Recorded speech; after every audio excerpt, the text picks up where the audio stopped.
Hi there, this is Lee. And I was just doing another follow up on my impressions of the second presidential debate. It was pretty theatrical, I think.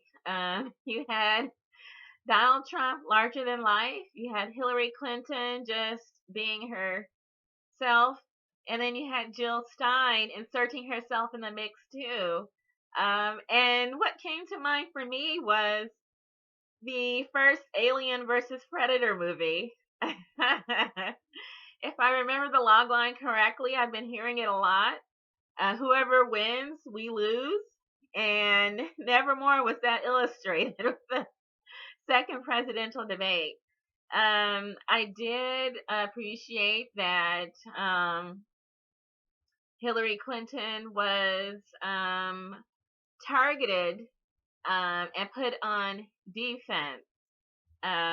Whereas with the first debate, it seemed like she had assistance from different sources, and that they all worked against Donald Trump in order to elevate Hillary Clinton in the first debate. In the second debate, she didn't have so many advantages because she had been called out, her team, for having notes, maybe the questions ahead of time, having an earbud, having accessories at her podium, having assistance from the moderators as well, and then possibly the fact that Donald Trump was sabotaged with his microphone fading out or malfunctioning. And so these didn't seem to be visible at the second debate. The playing field was equal, and Donald Trump excelled. I think people have said or made the accusation that the Hillary Clinton campaign was actually assisting Donald Trump using their usual machine mechanisms in the media to elevate Donald Trump over his Republican counterpart. So he won the primary with about $2 billion of free media coverage that no other candidate received. Um, and that was largely due to the Hillary Clinton campaign's influence on the media, which WikiLeaks has showed us they have been colluding all throughout the primary season, certainly throughout the election season. And so Donald Trump was focused on as an easy target, and possibly he cooperated, knowing the game, being part of the game itself, and being okay with the game. My theory is that somewhere along the line, the game ceased being a game and things got real.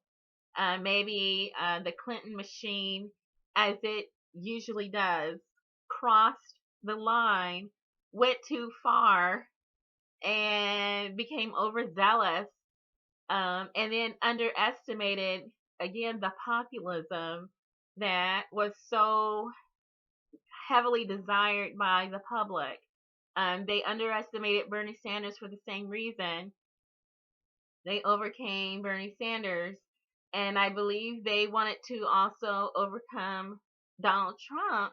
But again, they underestimated the desire for the public for a populist figure to follow. And Donald Trump became that figure. They didn't realize that people would actually turn away from Hillary Clinton to Donald Trump, and that's what's been happening. She thought surely Bernie Sanders, his supporters would come to her. They've been going all 5 different directions, to Gary Johnson, to Jill Stein, to Donald Trump, and then some have been saying Bernie or bust, we're going to write them in. And either respect, Hillary Clinton is not receiving sufficient support, certainly not from the millennials who she's just alienated past all, a point of return. It's been consistent, her loathing, contempt, and disrespect towards people under 30.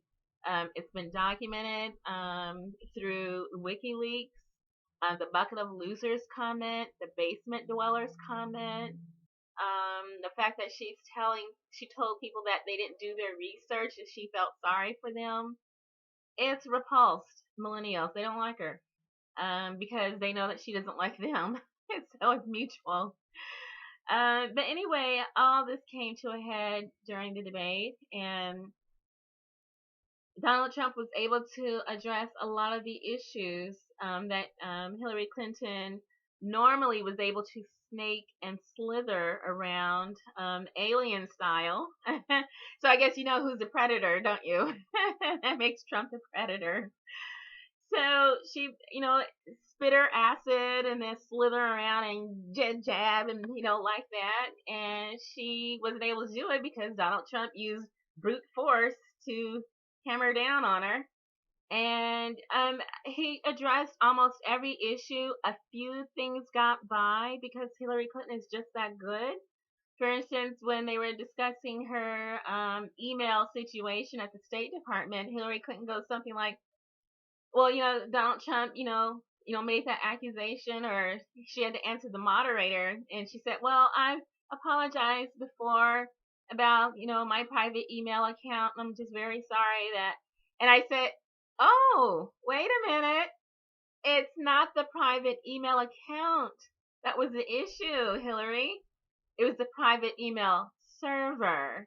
And so normally she says things like that and it just gets by, and it got by this time. Maybe it'll be addressed later, but that just goes to show how good she is at bending and muddying and creating a blurring of the truth. And she's done that in the hearings with Congress where they were asking her about, well, did you turn over all the servers or something like that? She said, I turned over the server that was requested. And then the questioning went on. And, it just went by. It went by people. Now we know that she had like all kinds of things going on, all kinds of devices and setups and situations. But she goes, well, I turned over what they were asking me for, what was requested. And then the questioning just went on to the next thing. And you have to be that good. You have to keep up with her. You got to keep up. Donald Trump did a good job, but, this is Hillary. So, again, she's old school at this kind of thing. The third debate should be a doozy. But it was pretty interesting to see a lot of what the general public had been wanting to say to Hillary Clinton. Donald Trump said, and so he won in that respect, representing the people's voice. Jill Stein represented the people's voice in another way. She actually put issues on the table. So Donald Trump was able to hammer home some hard blows from a showmanship point of view. Jill Stein stuck with the issues and made sure those got into the footage.